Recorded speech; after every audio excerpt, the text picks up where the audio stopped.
प्रभावाने पुजारी रोगमुक्त झाला। कालांतराने शिव पार्वतीचे पुन्हा तिथे त्याच मंदिरात आगमन झाले। तिथे कुष्ठरहित पुजाऱ्याला पाहून पार्वतीला खूपच आश्चर्य वाटले। तिने विचारले, गुरुवा, तुझी व्याधी कशी नाहीशी झाली? तो म्हणाला, माते 16 सोमवारचे व्रत केल्याने मी व्याधीमुक्त झालो। तो व्रत प्रभाव पाहून पार्वती थक्क झाली। त्यावेळी कार्तिक स्वामी तिच्यावर रागून कुठेतरी निघून गेले होते।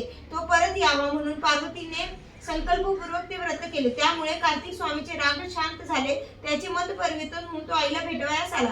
त्यामुळे पार्वतीला खूपच आनंद झाले। कार्तिक स्वामीने तिला विचारले, माते, मी वनात राहत होतो, मला तुला भेटण्याची इच्छा नव्हती, मग मी तुला भेटण्यासाठी इतका आतुर कसा झालो? पार्वतीने त्याला 16 सोमवाराच्या व्रताची महिमा सांगितली। तेव्हा कार्तिक स्वामी म्हणाले, माते, माझा एक ब्राह्मण मित्र आहे, तो देशाटनास गेला आहे, त्याची भेट व्हावी म्हणून मी तळमळत आहे, त्याच्यासाठी मी हे व्रत करतो। कार्तिक स्वामीने पार्वतीकडून व्रतविधी जाणून घेतली आणि त्याप्रमाणे व्रतार्चना केली। त्यानंतर कार्तिक स्वामी एका वनात गेले असताना तिथे त्या मित्राची अकस्मात भेट झाली।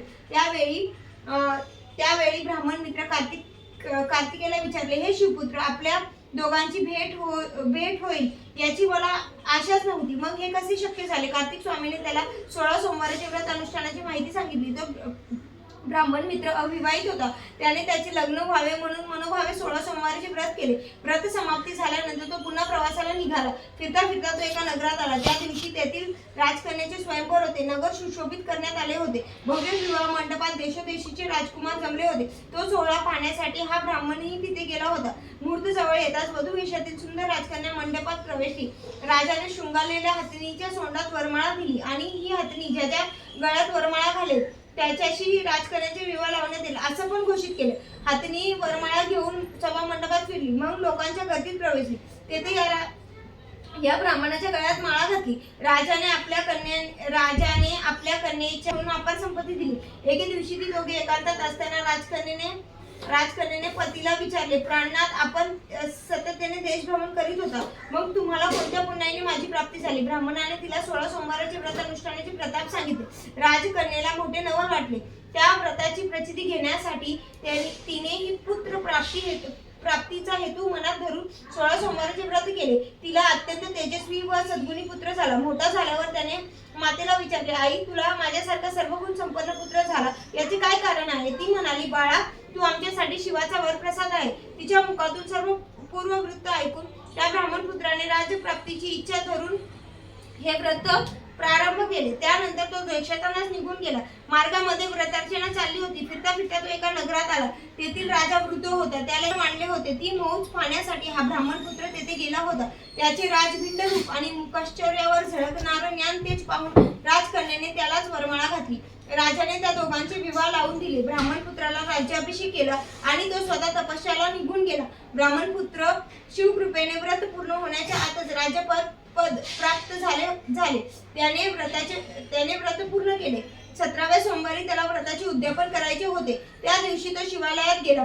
त्याने आपल्या पत्नीला 5 शेर कणकेचा चूरमा पाठवून देण्यास सांगितलं होतं। तिने विचार केला, आपला पती राजा असून 5 शेर पिठाचा चूरमा का मागवतो? लोक चूरम्याला हसतील, आपल्या पतीची निंदा करतील, म्हणून तिने 500 रुपये लहान लहान थैल्यांमध्ये भरून मंदिरात पाठवून दिले। चूरमा वेळेवर आला नाही म्हणून शंकराला राग आला। त्याने आकाशवाणीने सांगितले, हे राजा, तुझ्या राणीने व्रतभंगाचे पातक केले आहे, त्यामुळे तू राज्याला मुकशील।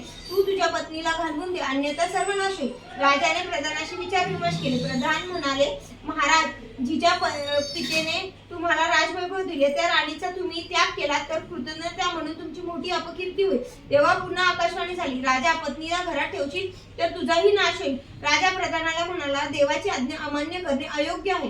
प्रधानालाही ते पटले। राजाने त्या दिवशी आपल्या पत्नीला राज्याबाहेर घालून दिले। व्रत उद्यापनात स्वतःची अक्कल चालवल्याबद्दल तिला अशी शिक्षा झाली होती। राजवैभवात राहणारी ती राणी अक्षरशः दीन झाली होती। तहान भुकेने व्याकुळ होऊन उन्हातानात वणवण भटकू लागली। ती फिरता फिरता एका नगरात आली। एका वृद्धेने तिला आपल्या झोपडीत आश्रय दिले, तिला खाऊ पिऊ घातले। एके दिवशी म्हातारीने तिला विक्रीसाठी काही वस्तू दिल्या। त्या घेऊन ती बाजारात जात असताना अचानक वादळ आले। त्या वाऱ्याने तिच्या डोक्यावरील सर्व सामान उडून गेले। ते शोधूनही सापडले नाही। राणी हताश होऊन म्हातारीकडे आली। नुकसान झाल्यामुळे चिडलेल्या म्हातारीने तिला तत्क्षणी घालवून दिले। त्यानंतर राणी तेल्याच्या घरी राहून त्याच्या पत्नीची मदत करू लागली। एक पत्नी मदत करू लागली. एके दिवशी तेलाने 4 घागरी भरून तेल काढले. ते विकण्यासाठी दृष्टी पडली तर काय आश्चर्य घरात नाहीसे झाले. त्यामुळे चिडलेल्या तेलाने ते अवलक्षणी राणीला घरातून हाकलून दिले. निर्धार झालेली ती राणी एका नदीपाशी गेली. त्या नदीला पुष्कळ पाणी होते. तिने ओंजळीने पाणी प्राशन केले तेव्हा तिच्या हस्तस्पर्शाने ती नदी पूर्णतः आटून गेली. लोकांच्या भीतीने राणी तळे दिसले. ती पाणी पिण्यासाठी पुढे गेली तेव्हा तिच्या दृष्टी पडताच त्या तळ्यातील पाण्यात किडे पडले. सगळे पाणी नासले. गुरांना पाणी पाजण्यासाठी रोजच्या सारखे तिथे आले. तेथील प्रकार पाहून निघून गेले. गायी व त्यांची वासरे ताणलेली राहिली. काही वेळाने एक गोसावी पाणी नेण्यासाठी तिथे आला. पाण्यात किडे पडलेले पाहून त्यालाही मोठे आश्चर्य वाटले. तेवढ्यात त्याच्या राणीकडे लक्ष गेले. अरण्यात एकाएकी असाई अवस्थेत रडणाऱ्या राणीला पुन्हा पाहून त्याला दया आली आणि त्याने तिच्या आस्थेने चौकशी केली. तिची हकीकत ऐकून तो म्हणाला, तू मला कन्ये समान आहेस. तू माझ्या आश्रमात स्वस्त चित्तेने राहा. तुला अन्न वस्त्र चिंता राहणार नाही. राणी तपस्व्याच्या आश्रमात राहू लागली. पण तिथेही तिची दृष्टी पडताच वस्तू नाहीशी होणे, तिचे हस्तस्पर्श होताच अन्न व पाण्यात किडे पडणे हे प्रकार होऊ लागले. तेव्हा गोसावी चिंतामग्न झाला. हा काय प्रकार आहे हे जाणून घेण्यासाठी त्याने एक अनुष्ठान केले. त्याच्या अनुष्ठानाला प्रसन्न झालेल्या शंकराने त्याला दर्शन दिले आणि वर मागण्यास सांगितले. गोसावी म्हणाला, हे शंभू महादेव, माझ्या धर्मकन्येच्या बाबतीत सर्व विपरीत होत आहे. त्यामुळे ती खूपच दुःखी आहे. याचे काय कारण आहे? शंकर म्हणाले, हे तोपनिधी, या तुझ्या धर्मकन्येच्या पतीने 16 सोमवाराचे व्रत केले होते. त्या व्रताच्या उद्यापन करण्यासाठी 5 शेर कणकेचा चूरमा नैवेद्यार्थ मला अर्पण करायचा होता. तेव्हा हिने पती आज्ञा मोडून चुरम्याऐवजी घमंडाने 500 रुपये पाठवले. त्यामुळे व्रतभंग होऊन या कन्याला ही दशा प्राप्त झाली. गोसावी म्हणाला, हे ईश्वर, तू शक्तिवान व दयावान आहेस. या माझ्या धर्मकन्येच्या दोष निवारण होण्यासाठी काही उपाय सांग.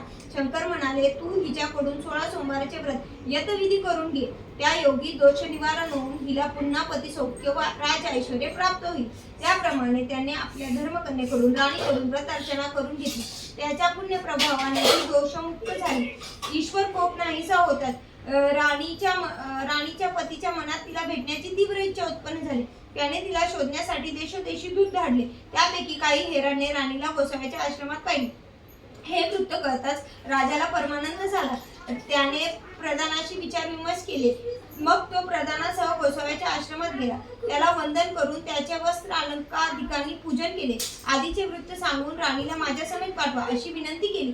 गोसाव्याने त्या दोघांची भेट घडवली व म्हणाला, राजा, तुझ्या पत्नीला मी धर्मकन्या मानून माझ्या आश्रमात माहेरवाशिनी म्हणून ठेवून घेतली होती. तू हिला घेऊन जा. आता दोघांनी शिव आराधना करत सुखाने संसार कर. राजाने राणीला सन्मानाने नगरात नेले. तिच्या आगमन प्रित्यार्थ मोठे आनंद उत्सव केले. ब्राह्मणांना व याचकांना पुष्कळ दानधर्म केले.